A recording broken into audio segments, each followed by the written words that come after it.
You're tuned in to Nerd Overload, your weekly pop and geek culture show covering movies, TV, games, and comics. Hey everybody, welcome to the Glasgow Nerd Overload experience. Everybody line up. We've got a quarter cup of Baja Blast and a very hot chip for you. A singular hot chip. A singular hot chip Yep. in this opened industrial warehouse. You all have to share. Keep on the lookout for the curious stranger, the evil podcaster that lives in the wall. Oh, I couldn't hold it anymore. Yeah. Can't wait to get into this. All right. I'm Cody, and I'm here in my ill-fitting Oompa Loompa costume. I'm Sam, and my top hat was bought at a craft store. I'm Josh, and I was in charge of the AI art on the website. We have a great show for you this week. Thank you all for tuning in. A bunch of news to go over, but first, let's talk about some things we have been checking out. Check it out!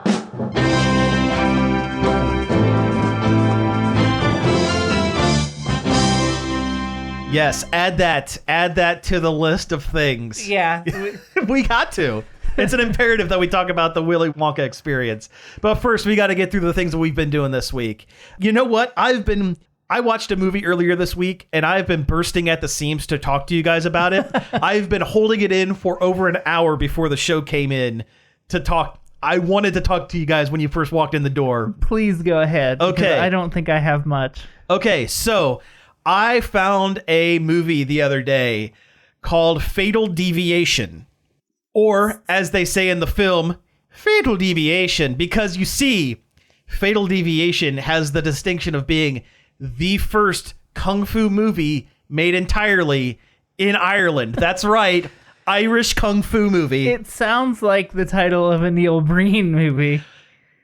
If you take the ineptitude of Samurai Cop and I have a term that's called me, that like writer, director, film star, editor, everything. If you take that, your Neil Breen or your Tommy Wiseau, the look at me of Tommy Wiseau, set it in mid to late 90s Ireland, and I don't mean the fancy, good-looking Dublin, Ireland. I mean backwoods nothing Ireland. It's like during the Troubles? Like No, no, it wasn't during the Troubles, but just in the empty wilderness that is like yes, the rural areas of Ireland. Yes, you do where that, all the sheep live, and you get Fatal Deviation. Ugh. Fatal Deviation is a story made by a man named James Bennett. He plays a character named Jimmy Bennett. Got to keep those two separate. His father was murdered somehow, so he has to leave his boys' school. The man is 30 years old, and he has to leave his boys' school to come back home to solve his murderer and also be part of a kung fu tournament in Trim, Ireland. Trim. The town of Trim, which I'm sure it's a real town. New Bloomington? Oh, God. That's Trim. That's Trim, Ireland, you guys. It has a bar. It has a grocery store. They call them pubs there. Well, they call them pubs there. That's true. That's true.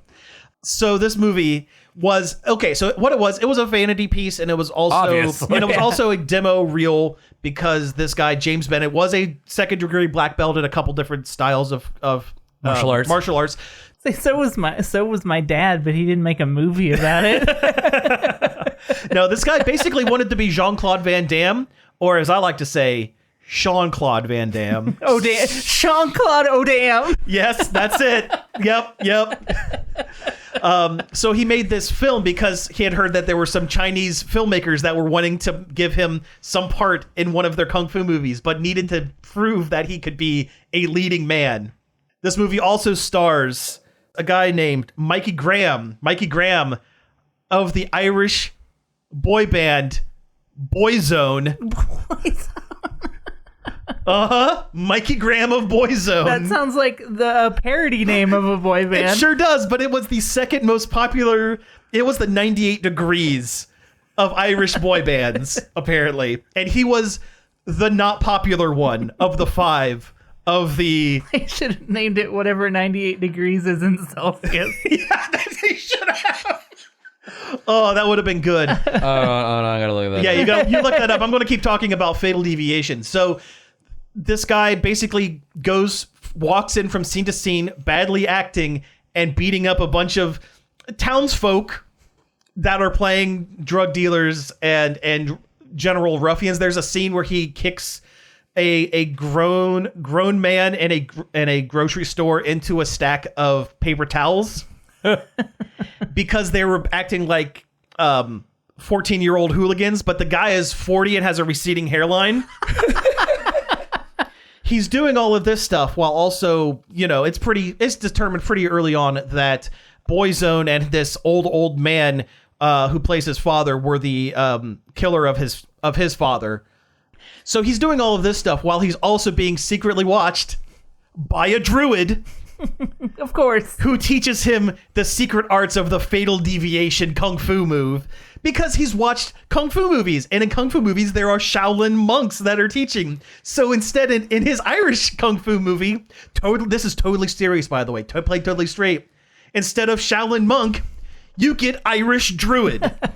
He teaches them how to use all 8 of the Lucky Charms. That's it. Yeah. This is no joke. I have found the next bad movie night film. And it comes in at a svelte 72 minutes. Oh, at least that's merciful. It's merciful. Scenes jump back and forth so quickly. It's like 30 seconds between jump cuts. Oh. It's I'm getting nauseous thinking about it. Shot on VHS. Of course. Because apparently they had a nice camera and they broke it after the first scene. So they had to refilm it with their home video with their home VHS. The cost of making the entire film, 9,000 Irish pounds. A pot of gold. A pot of gold. A singular pot of gold. Hey, a bottle of Jameson. Yeah, there's a lot of great shot on video movies, but don't look up Metal Maniac. Don't look up feeders either. Oh, by the way, yes. 98 degrees in Celsius is 36.6 degrees. Oh, there we go. That's a catchy name. It's a great band name. Yeah, it's catchy. 36.6 degrees. Yeah. Actually, it's 36.667. Okay. Repeating. Yes. Fatal Deviation is great. The catchphrase, like the tagline for the movie, is a classic good versus evil action flicks mixed with kicks, guns, motorcycles, and a hot babe. I was gonna say, where's the part about the hot babe? They're promising a hot babe. That's what's on the yeah. the Oh, box. yeah, I figured. That's the whole catchphrase. That's what they're using to market this. They found the hot babe, the singular hot babe in Trim, Ireland. They found her in Trim, Ireland. And almost everyone in the movie it was a town thing. He basically said, "Hey, my hometown, let's go out and let's put on a show." And it's terrible. It's one of those that it's a solid 3 out of 10, but it is enjoyable to watch. It sounds like there's a lot of heart in it, at least. They did the best they could with what they had. Yeah. Chosen one. They did the best they could with what they had. And you know what? James Bennett, he actually went on. He became like an extra. He has been in a bunch of Jean-Claude Van Damme movies. Of course. As guard who gets kicked in the face. Or like, weird-faced punk or whatever. But yeah. I feel like that's the role I would get in a film. But yes, Fatal Deviation. We need to watch it. That sounds. We need to watch it. That sounds absolutely wrong. Oh, it is Samurai Cop levels. It is Critical Remainder. Mm-hmm. Featuring Mikey of Boyzone. All right. Now it makes me want to look on eBay if there's any Boyzone shirts. Oh, yeah. We need to get our Boyzone merch. That's right. Starring Sean-Claude Odam. That is such a great name. Mm-hmm. If I was Irish, that would be my name for everything. That's my Irish OC. Oh, the big heavy in the movie's name is Seagull because they had to fly him in from another country. Seagull. Instead of Seagal. Yeah, instead of Seagal, his name is Seagull. Wow. Uh-huh. Real clever. Yeah. Real clever stuff. He steals fries from everybody. It's just a general Just nuisance. squawks loudly. Some of that great Irish wit at work. Oh, they're having their like kung fu battle in the basement of someone's house, basically, and the people watching, the 12 people in the room watching, just start chanting "Fatal Deviation." Fatal Deviation. Like that's an actual thing. What a surprise to see you here in my finished basement. Oh, I didn't say anything about finished. It's like a peat bog floor. So they shot it in my basement. Yeah. Oh, it's bad. The main drug dealer of the town is this old man, and he offers Jimmy a job when he comes to town, even though, he killed his father. He goes, "I could take care of you. I could make it very worth your while." And you're looking at the setting, and it's definitely just this old guy's house. And I don't know, he's not doing too. He's not doing too hot. I don't know how much he could offer to pay Jimmy. He's not doing too hot. You guys got to watch this movie. Oh god, it sounds It sounds like a straight stinker. It's so bad, but it's 72 minutes worth of Gold. Irish gold. Irish gold. Everyone's got the lilt. Everyone in the town's got the lilt. Oh my god. Oh, it's you people probably wonder, Sam, how do you find these movies? They find you.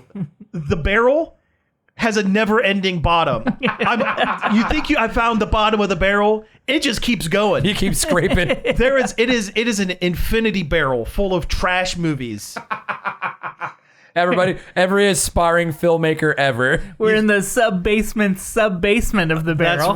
That's right. Oh, yeah. Anybody with a camera and a fistful of dollars will make a bad movie. You know what? Watching those bad movies make me think, I could do this. Oh, we could absolutely make a bad movie. We could make a terrible movie. I wonder if my sister still has it, but her and her friends, when they were younger, made a really bad spoofy horror movie. Nice. And that's the easiest ones to do. And my sister was like the killer, the ghost faced killer. Yeah. Well, Cody's been killed in a homemade. No, it's not homemade. It got DVD distribution. Yeah, I own a copy of it. Yeah, it's a legitimate film, I suppose. It is. Yeah, you and Samantha both were murdered in a film. Had a whole scene dedicated to you guys getting murdered. Your death is maybe the best one in the film. That's what I was gonna say. I've been told my death is one of the better ones in the movie. It's maybe the best one in the movie. You should make yourself an IMDb credit. You really should. Yeah, you really should. Fatal Deviation. That sounds awful. I meant to buy Susanna, the director of Metal Maniac, her second movie, that I think Night of the Zodiac or something that. So what have you guys been doing? I haven't really done a whole lot. I played this one weird kind of game. Okay. I ended up downloading Destruction All-Stars. Oh, it's a PS5 game. Yeah, that was one of the launch games for PS5. Yeah, it's a Demolition Derby. Oh, nice. Game. Nice. But like a hero shooter version. Kinda. I haven't quite figured out how to use people's special abilities or whatever. I mean, I've won plenty of matches, and it's just ramming into people. Mm-hmm. When your car starts getting too damaged, you can eject out of it and run across the arena and grab another car that's hovering on a platform or whatever. Mm-hmm. Different characters had different voice lines. Like I said, I haven't figured out how to use their abilities or whatever, so it doesn't really matter. Everyone's just kind of got their own color scheme. Yeah, I played it a couple times and was just kind of this is not for me. Yeah, like I said, it's all right. I don't think it's enough for me to really go back all the time. The last time I tried to play, I could not get a game going at all, so I think the player base is almost non-existent. Yeah, there's probably 6 people that play it. And now those 6 people are playing Foam Stars. Oh, ugh. Yeah. Which I guess I have... Well, no, I haven't played an actual online match of Foam Stars, but I played around with the different characters and saw what their abilities were and stuff, and it is... it's just bad Splatoon. It's bad Splatoon. It really just is bad Splatoon. Yeah. like the weapons have that same kind of like floaty shoot feel yeah. that Splatoon does, and a lot of the moves, like a couple of the characters' special moves are just like regular moves you would have in Splatoon. So like, Yeah. I was like, no. I don't need to play Foam Stars. I've been to an anime convention. I know. I know what it's about. Some of the character designs were good. Like, I'll give them that. I mean, it's Square Enix. They know how to. They know how to. Yeah, They know how to make design somebody look cool. Yeah, they know how to design an appealing character. It's just the game isn't. The game is they more. didn't get Nomura to do any of the designs, did they? I don't think so. Okay. There wasn't any belts. There or were no zippers. belts or zippers. Okay. I think they were more interested in making some sort of live service thing than making a game that's fun to play. Oh. Is what it is. And Oh, gross. Speaking of live service, I heard the other day the Crazy Taxi that's coming out is a battle royale live service game. Crazy Taxi. I mean, that could be fun. I mean, That's like competing against other taxi drivers. 30 player in one map. Crazy is- Taxi live service. that is a neat idea. I mean, yeah, I can get behind but it's it. not Crazy Taxi. yeah. No. But there's only so much you can do with crazy. Like, if they made a Crazy Taxi now and it had the same amount of gameplay that the originals did, people would not be cool with that. Yeah. I actually hear Like a Dragon Infinite Wealth has probably the best riff on a Crazy Taxi. They have a what is it? Something Crazy Eats. You're on a bike and you're doing DoorDash? You're doing DoorDash around Honolulu, but it's Crazy Taxi. Nice. Yeah. That kind of reminds me when I unlocked in the Crazy Taxi for Dreamcast, and I unlocked the like the rickshaw style like bicycle cart. Yeah. It's kind of like that. And riding around, like speeding down the highway as fast as I can on a bike. Hey, you look all right. Get in. Right? I need to get Infinite Wealth. It's just so many games out right now. And Infinite Wealth seems like there's 5 or 6 games in there. Yeah. Because there's a full-blown Pokemon system in there. I saw that. There's a full-blown Animal Crossing Yep. island system in there. There's Crazy Taxi.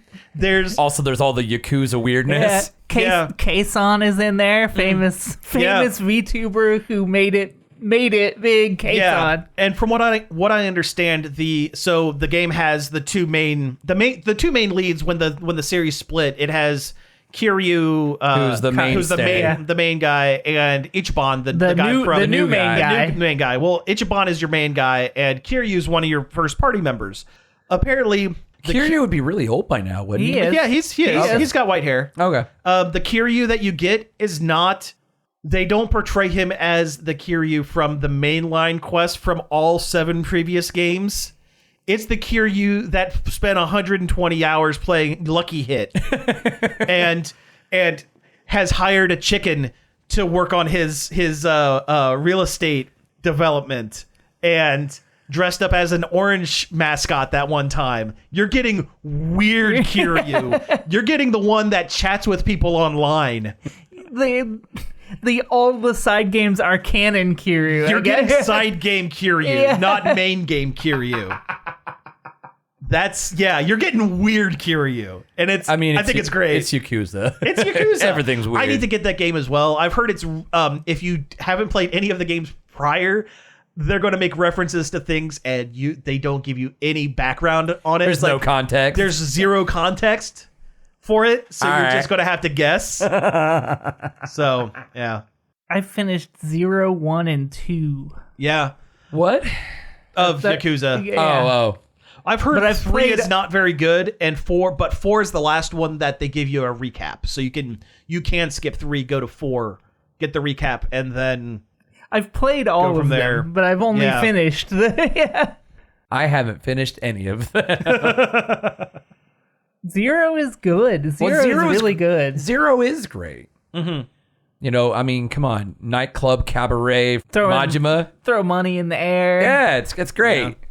I started with Ichiban, with the Last Like a Dragon. Oh, okay. Yeah, he has the guy who has brain damage and sees all enemies as Dragon Quest enemies. Yeah, so That persistent to this one as well. I played that one. I honestly like the real time. The real time one better. Yeah. I like the turn based, but apparently Ichiban's brain damage is communicable because everybody that joins him starts doing it. Kiryu somehow by osmosis got Ichiban's brain damage because he also sees enemies as Dragon Quest enemies. All the fights that Kiryu's been through the years, I'm sure he's got some. Yeah. I'm sure he's got some of that like concussion. But he's never killed a person ever, not even once. No. He is a Yakuza member that has never once killed a man, even though he's killed many people. And he's never killed shot one. People with guns. None of the shots are point fatal. Blank,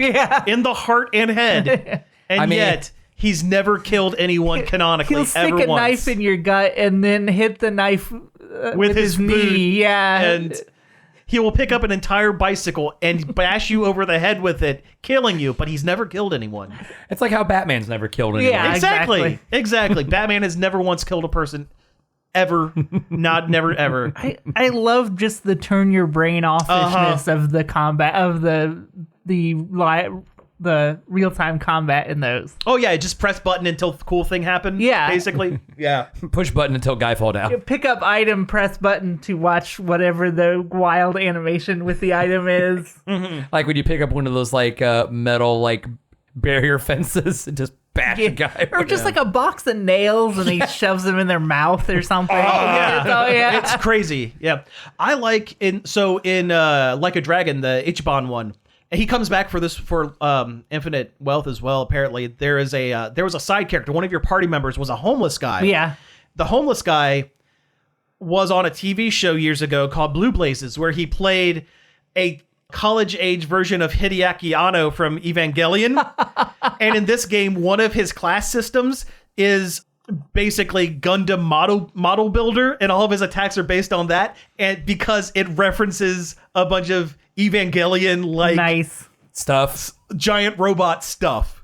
Because he played Anno in a major TV show or movie or whatever. Yeah. Crazy stuff. You started an Evangelion rewatch, didn't you? I did, yeah. So I've watched the first 2 episodes again. It's I've gone through it before. Jordan it's her first time watch, and it's going pretty well. Is she liking it? So far, so good. That's good. Yeah, so far, so good. So far she's gathered that Shinji seems all right, but man, he should just get in the robot. Oh yeah. And Gendo is a bad man. Is not nice. He's not Dad of the Year material. He is not Dad of the Year material. But no, like I said, we're only 2 episodes into it, so we're not too far. And I am champing at the bit, trying to get to the parts that really get the story going. Well, once Asuka shows up, it really picks sure. up. Oh yeah, Asuka's best character. Yeah, Asuka is the linchpin that gets everything really moving. Sure. Yeah, that makes sense. Man, that episode when they're chasing down that Russian remote Ava, Jet Alone. Jet Alone. Yeah, that's a good one. That's a good Masato episode. It really is. Oh, something else I kind of did. It's kind of a quick one because I'm not that deep into it. Me and Nicole started watching this new series on Netflix called Carol and the End of the World. Oh, I've watched about half of that, I think. Yeah, I've only watched like the first couple episodes. So it's a adult animated show set in a version of Earth that another planet is entering our orbit. Or like a meteor. It's or something. It's the world is ending. Subject. The world is ending. Okay. The world is ending. They have a finite date for gotcha. the end of the world. You have 7 months until the world is destroyed. So everyone in the world is basically, it's hedonism. It's everybody is just, no one is working. Everyone is just doing whatever. They're living life. They're living their last few months of life. Is this the one that's at the video store at the end of the world or whatever? No. Okay, there was some animated show that was the Earth was in a post-apocalyptic thing, and the main character was like working in the last VHS store. No. Okay, No. Sorry. All right. So you have this character Carol, who she seems to have a lot of kind of like social awkwardness. Yeah, the anxiety. She has a lot of anxiety. She doesn't like being around people. She's very quiet. She has a routine. She likes routines. And, you know, this whole thing kind of ruins her routines. And she doesn't like it, and she's having trouble dealing with that. Okay. Like in the first episode, her parents who have become hedonistic nudists. And this show has no qualms about nudity of any kind. Okay. Oh, yeah. And it's very funny. Art style is very interesting, I guess. Yeah. It's got a style to it. Yeah.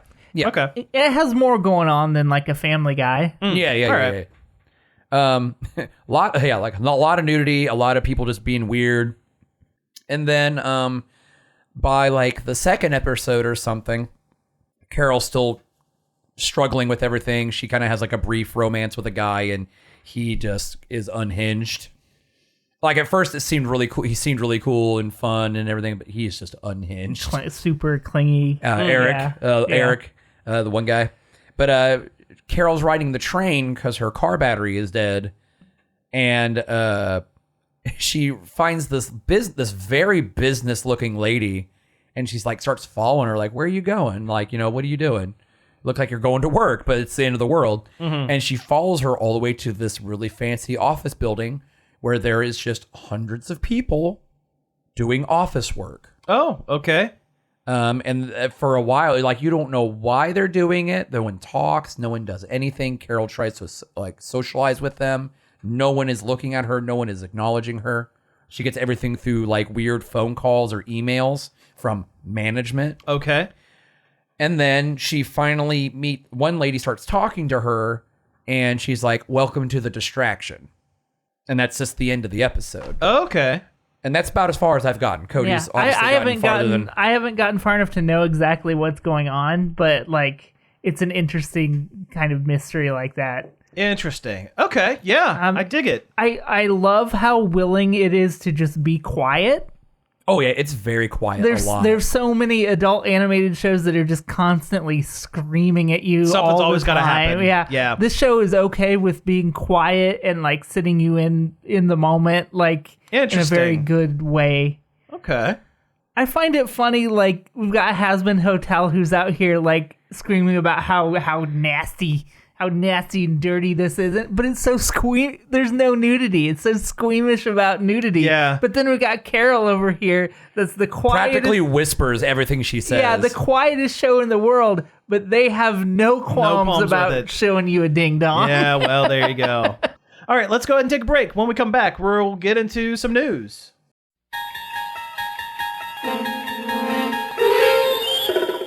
You're traveling through another dimension.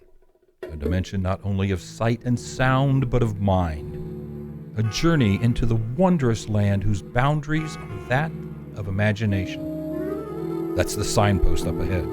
Your next stop? Long Play. I invite you to join me Friday nights at 11 and Saturday afternoons at 3 as we venture into the Album Zone.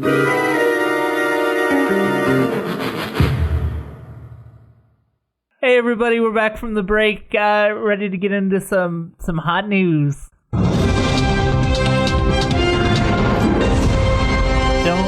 Don't burn your hands on this hot news. And it's the hottest news. It's the hottest news.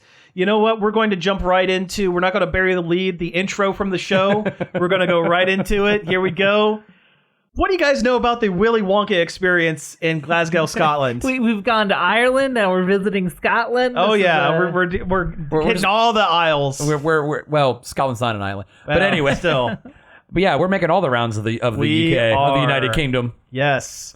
So Glasgow, Scotland had this, what they were calling the Willy Wonka experience, and the website had all these amazing pictures of this magical land, pop-up art installation, something kind of akin to like an other world or something, but it was themed for Willy Wonka. I'm sure they didn't have the rights. This thing was fully unauthorized, and all the pictures on the website were apparently AI generated. Oh, of course they were. And you could tell. It was very obvious. There was a whole boatload of spelling and grammatical errors. Like, And so people got there. It was $44 a pop, Yep. by the way.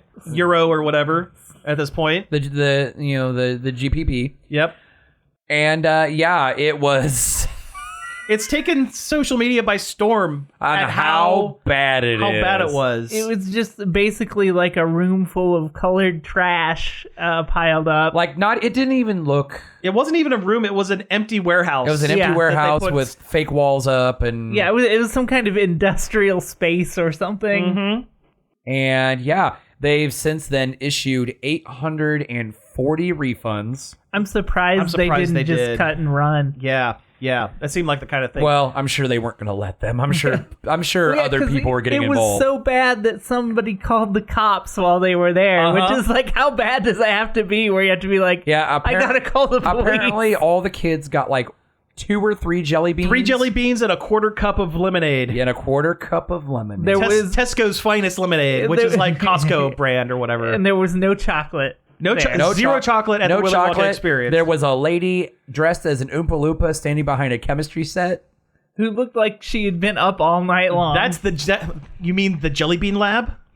Whatever it is. That's what it was called, the jelly bean lab. That's where you get your 3 jelly no beans. more than 3 jelly beans. Yes, I saw where- the woman. She's gone viral, very viral. I with that photo. saw a meme where somebody did the Breaking Bad logo, but it said Willy Wonka. Yeah, I've seen that. No, it said Oompa Loompa. That's what it said. Yeah, I've seen someone remake it in Animal Crossing. Apparently all the scripts the actors were given were written by AI. AI generated nonsense. The AI created a character, created their own Willy Wonka villain called the Unknown. An evil chocolate maker who lives in the walls. Is that what that black robe, white face thing is supposed to be? That's the Unknown. He just kind of like creeps around a mirror while wearing behind like, a mirror. like a Doctor Doom metal face. Yeah, scared a bunch of children. I was saying, he looked like a Death Eater from the Harry Potter movies. Yeah. So all of the costumes were bought the night before by this Obviously. company. I found the Oompa Loompa costumes, and by Oompa Loompa I mean The one lady. the costume was for a sexy chocolate maker. Oh, Yeah, one of those. it was one of those like costumes. one of the Party City adult costume. Yeah, Leg Avenue or whatever the Uh-huh. brand is. Let me see if I can. Let me see if I can find it. So there was also the guy who was hired to play Willy Wonka did like a 5 or 6 part TikTok where he was explaining the whole behind the scenes and everything.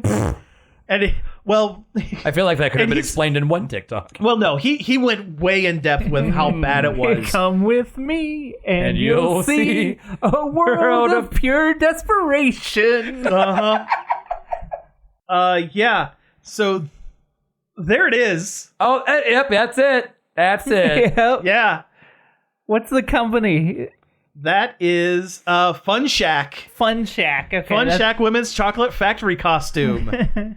Get your couple's costume out of the way now and go as the Oompa Loompa and the Unknown. Yes, that's right. Because people will definitely definitely remember be about doing it. this by Or a Halloween. pile of trash. But no, the guy who they had play Willy Wonka, he's a stand-up comedian.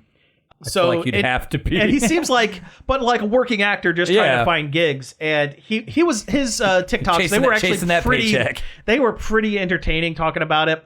He's a redhead. He's a ginger, and he goes a little kind of shorter guy. And the first thing he says is, "For the first red flag, it should have been they cast me as Willy Wonka." As the lead. He goes, if anyone in the earth has given off Oompa Loompa energy, It's me.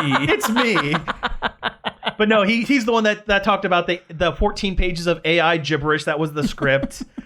Trying to talk about the unknown, how they showed up for dress rehearsal a week before, saw the sets and go, well, where's the rest of the set? And the people said, oh, don't worry, we're going to be working. We're going to be pulling a couple of all-nighters. This place is going to look great. Showed up a week later. It was the exact same set. Trying to get him not to run. After the second or third group of kids that went through, they just said, just start improvising. Just go off script. Just make up whatever you want. Go nuts. Just go nuts. But it's, I've been obsessed with this because it is a train wreck of gargantuan proportions. The memes have been pretty fire. I love the Dune experience one that's just like a room just a full pile of sand. Yeah. Sand. This is going to go down in history like Firefest. I was going to say this, or the DashCon ball pit. I was going to say this sounds like a lot like that. It's Firefest Junior. Yes, Firefest. I can't wait for the mini documentary that's going to come out about this. The YouTube doc. The 5-part YouTube doc made by Defunct Land or something. Yeah. Oh, it's going to be. I can't wait. Did you watch the Defunct Land about the American Idol experience? Yeah, it was really interesting. It was really good. I had no idea it was a thing at Disney. Yeah.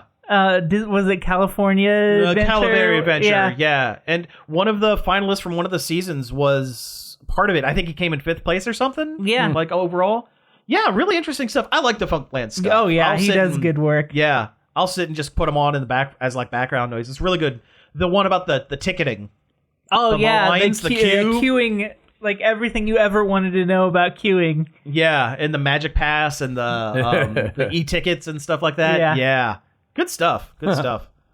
All right, so let's move on to some other stuff here. I guess next up, the next biggest one is the return of Naked Gun. That's right. Frank Drebin of Police Squad. We willed this into existence last week. Although I kind of knew about this a while back. See, I did. This is nothing was made of. This is the announcement that they had was the official release date. I knew this. They were working on this for a little while, but they are doing a reboot of the Naked Gun Police Squad, the Leslie Nielsen classic. They have cast a Frank Drebin, and it is Liam Neeson. There'll be a part where they're like, no, this is the reboot, and then Liam Neeson will take off the boots he's wearing and then put on a different pair of boots. Different pair of boots, yeah. Oh, that would be a great That would be a great bit. Yeah, I at first was a little concerned because how do you fill such large shoes? Well, you know, how do hold you up big pair of shoes? There it is. Those movies are perfection.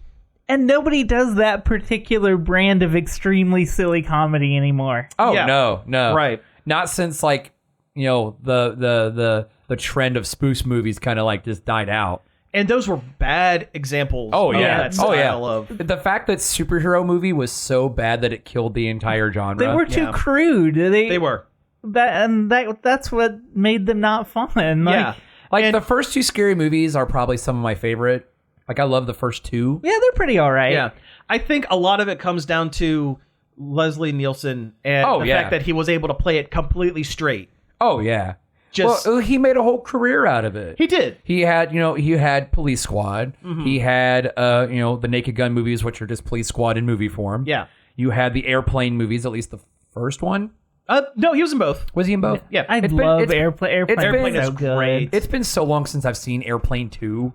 Airplane 2 is not as good, I've but never- it is pretty... I've never seen Airplane 2. Man, the one bit that always, other than the autopilot bit, the Don't Call Me Shirley bit, the drinking problem bit, the one where they're sitting in the tower and the guy says, well, the S is going to hit the fan. And it literally hits a fan. That Yeah. scene, for some reason, just lives rent-free in my brain. Stewardess, I speak jive. Oh, yeah! There's Or the Native Americans, like, I can't get up to go peek, or a white man will take my seat, claiming manifest destiny. I think that's in Airplane 2. Oh, is it? That one's in Okay. Airplane 2. But still, there's a good joke early in Airplane where he's on the phone with a guy named Ham and gets a call from the Mayo Clinic, and he's like, "Hold the give me the ham, hold the mayo." Yeah. And that was the exact moment where I'm like, I am going to love this film. You ever been to a Turkish bath, Billy? Do you like gladiator movies? No. So the couple of things that make me feel a little better about this. One, it is Liam Neeson, who is a really funny guy. Oh, yeah. He could do comedy. He could do comedy, and he could do play it completely, like totally. Yeah, he's a good actor. He's a good He is actor, a and good actor. and he can play it totally straight, totally deadpan straight. So I think he's going to get that. There's a skit he did. I think it was with Ricky Gervais or something. About, about him auditioning for Schindler's List. Yes, because he was good at making lists. Good at making lists, and he plays that extremely straight, and it is very funny. It's really good. Do you guys remember the movie? It's a comedy movie he did a long time ago. He wasn't even the star of the movie. High Spirits. Doesn't ring a bell. I think it's got Billy Crystal in it, but it's about a guy. Him and his wife go to this Scottish castle, claiming to be one of the most haunted places on earth, and they start dealing with these ghosts, but then they somehow change something, and it breaks the ghosts out of their predetermined routine. loop. And so they become like sentient again. Oh, okay. And Liam Neeson plays one of the ghosts. Interesting. And he falls in love with Billy Crystal's wife. It's like a whole thing. Okay. I used to watch this movie all the time on like TNT I might have to find or that. TBS. That sounds really interesting. It's a good movie. Granted, Billy Crystal. It's great. It's been a long time since It's probably also dated, right? Oh, sure. Yeah. It just makes me think of that Ghost TV show. Yeah. Which is a good show. Yeah. Either one. Yeah. The other thing about the Naked Gun reboot that gives me a little bit of hope, it's executive produced by Seth MacFarlane, and he's been able to consistently get good comedy out of Liam Neeson I'm in sorry. his films. It was Steve Guttenberg. Oh, Gutenberg. Okay. Well, yeah. There's I shared it with you guys. It was a scene from Ted 2 where Ted is working at the bear, the talking bear or whatever, is working at a grocery store. And Liam Neeson, as a cameo, walks up with a box of tricks. And he's like, before I buy this, I'd like to ask you a few questions. On the box, it says that this food is for children. Is it exclusively for children? No, it's for everybody. It's just what the commercial says. So if I buy this home and take it back to my apartment, there won't be any problems. No, man, it's fine. Yeah, you just buy it. Okay, I'm going to buy this and go. Yeah, fine. Okay. Hands him the money. He goes, I'll never forget what you've done for me here today. And puts it in his coat and slowly walks out of the and it's like that perfect energy. If they can get that kind of energy for the Naked Gun movie, nailed it. But we'll see what happens. And like Seth MacFarlane has done funny things before. You know what? People give him a bad rap for Family Guy because Family Guy has gone very long in the tooth. But The Orville is a great show. The Orville's the fantastic. first season or two of Family Guy is not bad. The first couple seasons. I mean, in that time period, in that place and time, it was really something. Mm-hmm. It was a big deal, and it was very funny at the time. Yeah. Now, I don't know if it holds up, but at the time, it was a big deal. Pretty good. Like, you'd get together with your friends with your Family Guy DVD, and you would have yourself the night. You'd have yourself a good afternoon. Yeah. But no, Orville is great. The Ted movies are actually really solid. I have the first one at least. The second one I haven't watched a whole. I haven't watched Ted 2. I really like Ted 1. And I've heard the TV show is really good. Oh, yeah, I've heard the series is. I've seen clips of the TV show, and it's pretty funny. Yeah. Oh, yeah. That the Ted TV show is basically Family Guy, but they've removed all of the cutaways. So they make a reference to something, but there's no cutaway, and you just have to imagine it. I mean, it's just Seth MacFarlane referencing pop culture jokes. That's his whole shtick. Well, one of the jokes from the Ted TV show is Ted's asking, if, there's a lot of white kids going to this school, and the kid, his friend or whatever, says, "Yeah, we did have an Indian guy once, but they got him," and moved on. And Ted is going, "What? What do you mean? Who's they?" What do you mean they got him? But there's no cutaway. You don't see, and they just move on like it's nothing. That's comedy. That's good stuff. So I really hope that they do a good job with this. It's coming out in about a year. I think it's June 2025. So they're taking their time with it. It makes me wonder: are they going to set it in the same general time period, or is it going to be like a modern kind of take? I would almost hope it's kind of a modern take. Because if they set it in the 80s, it's already going to draw a lot of comparisons to the originals. Oh yeah, by setting it as a modern movie and doing some modern jokes with it, I think would help mitigate that somewhat. But we'll see. Please hold, hands him something. You know, it's kind of like the Pink Panther movies. I never thought that they could replace Peter Sellers as Inspector Clouseau, but Steve Martin came in and did a perfectly fine job with Hamburger. it. Yeah, well, that's one of the least common denominator jokes. Yeah. But a lot of the jokes in those films were good, and I mean, it's similar kind of energy. I wish I knew. What is that kind of comedy? Like, what is that called? It's just like deadpan, no selling of jokes. Crazy things happening behind you, but as long as your main character is solid and serious, everyone takes it super serious. It's just kind of madcap, like yeah. I wish there was more of it, and it almost bleeds into it almost bleeds a little bit into the Mel Brooksian style of comedy. Yeah. Because I know a lot of Mel Brooks stuff. There is a lot of slapstick, a lot of stuff, a lot of visual gags. There are a lot of jokes. Well, like Blazing Saddles or like Young Frankenstein. I did not realize that Blazing Saddles is 50 years old now. Oh God! My bones! I know, right? I saw like a thing about it, and it's like 50 years later. Blazing. I'm like, ooh. Yeah, that's oof. But yeah, it's that kind of, a lot of the background jokes and stuff like that. It's definitely stuff that I feel like has shaped a lot of like our collective humor. Also, the idea that you just throw so many jokes at the screen, who cares if one doesn't land for you? There's going to be another one. There's going to be another one in 20 seconds, and something's going to click. Oh yeah, yeah. The Muppet sense of humor is close. It's close. Yeah. It's close. Sorry, I just remember that part in Robin Hood Men in Tights when Dave Chappelle's character Achu goes in tight. Thank you. He's like, they're fighting all the guys. He's like, hold on, I'm out of air, and he bends down, and he pumps up his sneakers. Yep. Game on, and they continue fighting. Pump shoes. Right? Yep. Yeah. They don't make those anymore. They don't. Although keep an eye out. Styles loop around. We might see him again sometime. Yeah. I mean, if light up shoes can come back, those can come back too. Yep. We gotta talk about Pokemon real quick. Let's talk about Pokemons real quick. There was not much to talk about with this Pokemon Direct. No, but it was Pokemon Day, which is apparently a day. It's become a thing. It's Is it when Red and Blue came out? Red and Green in Japan were released. I think it's like the 27th or something like that. February 27th, I think was the day.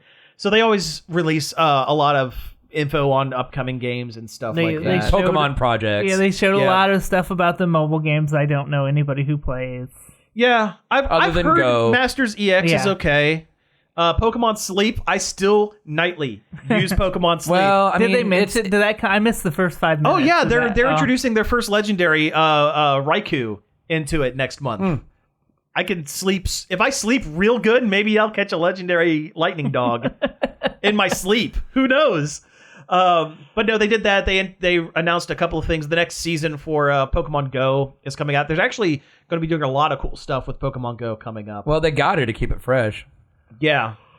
I mean, it's going to be a lot of, hey, they're going to nickel and dime you. They've practically done a monthly subscription for it. It's not necessary, but it's... Yeah. I mean, they might as well. If you're really into it, that it makes sense. And they usually keep it relatively low. It's like $5, and it's for the full month, and you get extra stuff. I mean, I paid $5 a month for the Mario Kart game the whole time they were making new content for it. So I have no room to talk. I think I still have the gold pass in Mario Kart. Yeah, they're adding a bunch of stuff to that Cafe Remix. Oh yeah, that game. That weird matching game. I tried it and it was fine. I bounced off of it. I bounced off it pretty quick. I bounced off it so hard. It was just like, oh, that's cute. Never played it again. Pretty much. Yeah.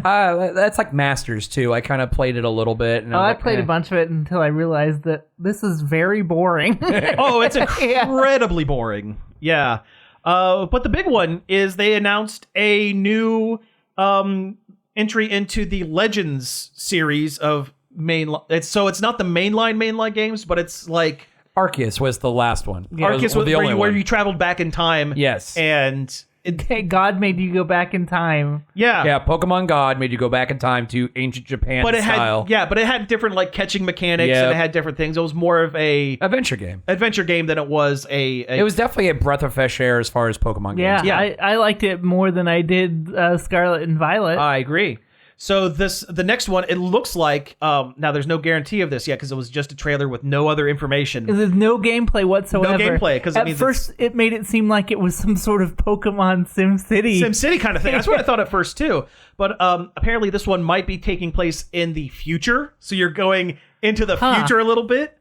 And it takes place in the town of Lumoise City. The French Pokemon. The French That's one. X and Y. That's X and Y. So yeah, so every Pokemon game is based on a different region of the real world. X and Y was based loosely In France. on France. They had their own version of the Eiffel Tower, and it's a huge, sprawling city. And it is Pokemon Legends Z-A. So Terrible name. Very bad. Terrible name. But it only takes place within that city, and it is part urban redevelopment, part Pokemon like Legends Arceus. So you're going to basically go to the future and help expand Lumoise City out and build your town while also catching Pokemon. But they never outright said it was in the future. They though. never outright said it was in the future, but based on telltale signs of it, it looks like that's kind of where it's heading. Not like far-flung space future, but like maybe 50 years into the future of the not too distant future. Which is interesting. I wonder if they're going to have you follow the same character from Legends Arceus, As like a direct sequel. because that kid was from Kalos region. Okay. Yeah, the main character was from Kalos that was shot back in time. Okay. I wish they would do a game that took place in the what's the GameCube one? Gale of Darkness? No, the one before that. Coliseum? Yes. Coliseum, yeah. It's like in a desert America area. That's very cool. Well, Unova is the America one. Yeah, but The that black and was white. like New York area. It was like New York. That's true. But this also marks the first time that there hasn't been a mainline Pokemon game either actively out or in development for more than a 2-year span. Which means they learned their lesson from Scarlet and Violet. Mm-hmm. That's right. Or at least we can hope. Yeah, Yeah, take your time. Don't just crank these games out every year. Yeah, don't Call of Duty this. Don't Madden this. It's too big of a game. There's too much involved in Pokemon to push one out every year. It is not tenable. Exactly. I did see where there's discussion online where they're like, I guess Mega Evolutions are going to play because that was the main gimmick in X and Y is what they introduced, which is great. Mega Evolutions were my favorite. Of all the stupid extra gimmicks that the games introduced that they didn't really need to introduce, but they did. Yeah. Mega Evolutions are probably my favorite. I don't care for Z moves that were in Sun and Moon. Because it was just a win button. Yeah.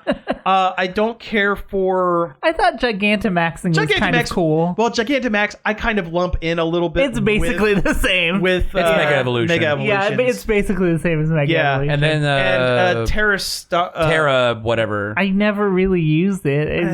It's boring. It's boring. It's shiny. New hat. Yeah, basically. A new hat on your guy. You bedazzle your Pokemon and they do a stronger attack. And then they change typing. Sometimes, yeah, if you really feel like it. Yeah.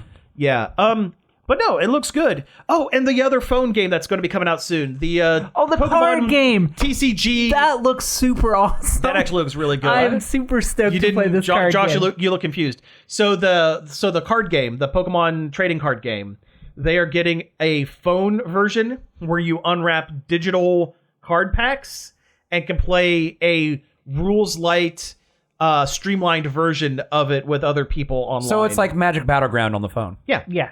Okay. Yeah, and it's coming out in about a year. And you get 2 free packs of cards every day. Every day.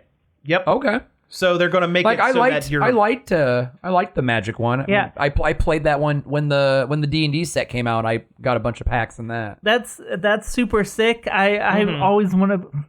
I kind of want to play Pokemon cards, but I don't have anybody to play with, and I don't want to invest in it. I feel like there are too many rules for me to remember at this point in my life. Yeah, but a streamlined digital version that holds your hand through it. This is the entry point for me to be able to play Pokemon cards, and I'm excited about it. And the price is right, which is free. Yeah. So a few years ago, me and Nicole went to a Pokemon card game day at a game shop in Galleon. Okay. I hadn't played Pokemon cards since high school, so I was like, okay, well, the game's still going. I wonder how different. It is so different. Really? Same with Magic the Gathering. I've followed a little bit of that, and there's a commander deck. I don't know what that means. Commander's all. I have no idea. That what is pretty much like the official play tournament style thing now. I do not know what that means. I played some Magic with my D&D buds the other day. Not the other day. It was several months ago at this point. But they had to explain to me the character, the hero cards that I forget what they're called. The Planeswalker or whatever. Yeah. Which was basically, that's pretty much how Commander works. You pick a character, a legendary character, and that is your commander, and there's special rules for it, and it's weird. Yeah, I've looked at the art still looks pretty rad on them, I've looked at the rules, and I used to be able to go, okay, that's what this thing does. I look at the cards and they're whatever they do, and I go, I don't know what any my eyes have crossed. Yeah, there are exactly. Yeah, there are so many new abilities and new things. I think the last new ability I remember when I was playing regularly was Trample, maybe. They come out with weird new decks too often too. It's the Lord of the Rings one came out, and then 2 weeks later it's hey, Doctor Who's here. And it's whoa, well, slow down. That's part of the problem, and that's WizKids was like that with HeroClix too. Is they bring out too many sets too fast. They had that Street Fighter deck, the Street Fighter set. There was the Warhammer 40K sets. There's a Clue inspired Magic thing going on now. Yeah, I don't know. I could never keep up, and they're too expensive. Yep. Yeah. Especially if you want to be competitive, it's ridiculous. Those Doctor Who decks, I'm ooh, I love me some Doctor Who. That might be fun. And then it's oh, it's $60. $60 for 6 cards or something like that. For a pile of cards. The secret lair stuff. That's what that is. Yeah. They did the same thing for the Godzilla. There was a secret lair set of the Godzilla set of Godzilla themed lands. They were just land cards, and they were there was 5 of them, and it was super expensive. Was one Monster Island? No, they're all basic lands that have Godzilla in them. Oh, yeah, that's in even the art. That's even lamer. Yeah, it is lame. I've been trying to get into the Disney, the Lorcana. A new expansion just came out. Ink and Mayhem. I think is what it's called. I've found one starter set, which is not enough to play. You need 2. I've not been able to find a second one since anywhere I go. Gosh, the last thing I got into that was like that was HeroClix, and that has changed so much since. Oh yeah, since when we got out of it. I know. Yeah, I know. I haven't touched it. I got rid of all my stuff. I still have a box of them, but I'll probably get rid of them sometime. soon. the only real reason for you to play was the Batman 66 set. The Batman 66 set and the Green Lanterns That tournament was amazing. Oh, that event was so awesome. That was a really good event. The War of Light was the best. Yeah, trying to get all the lanterns and stuff. Yeah. I still have a handful of those. I should probably sell them or something. Man, that was such a good event. It's a good when set. they did Age of Ultron after that, and it was so bad, I was like, ugh. That's pretty much what killed Just it like for the me. movie. Just like, I think that's the worst Avengers movie, probably. Avengers movie? Yeah, probably. Yeah, it's not the worst MCU movie, but it's the worst Avengers movie, for sure. I mean, I liked Ultron as a character, as far as in the movie anyway. Yeah. Yeah, I mean, yeah, it was definitely... James Spader's voice wasn't a good fit. They needed a voice actor to do voice acting. Yeah. Instead of stunt casting. Imagine that. Yeah. Which is why I'm so excited with the H. John Benjamin being the narrator in that Boy Kills World movie. Yeah, we talked about that last week. That was going to be really good. Hey, we have hit time, so let's go ahead and wrap things up for the week. You have been listening to Nerd Overload. Thank you very much for tuning in. You can find us each and every day over at nerdoverload.com. You can find us on Facebook, Twitch, Instagram. Support our Patreon at Nerd Overload now. Send us an email, staff@nerdoverload.com, or you can give us a call on the Nerd Overload hotline, 419-561-5556. What kind of expensive card game did you play as a kid? A needlessly expensive collectible whatever. Yeah. Oh, yeah. Get your dragon dice out or whatever. I remember this one that were boats. They were little the pirate Pirates of the Spanish boats. Main. Pirates of the Spanish Main. Loved that. I still have a whole bunch of those. too. I never played the game, but I loved never that. played the game. That is a solid game. Yeah. And it was easy to store. And You just pop them right back into the card and put them away. and you could put them in a sleeve. I love building the little boats. They were very good, but we can't get into this anymore. No. You can find all of our back episodes on various podcast apps like Apple Podcasts, Spotify, Stitcher, Google Play, and more. Finally, I'd like to thank Parker for helping us out with the Facebook page, Jordan Taylor for our brand new shiny logo. Looks good. It looks so good. I love it. It's great. And David Pencil for the use of our intro and outro. You can find more of his stuff at davidpencil.com. So again, thank you all for tuning in, and we will be back next week. Look out for the curious stranger. He's gonna go around a mirror and look at you.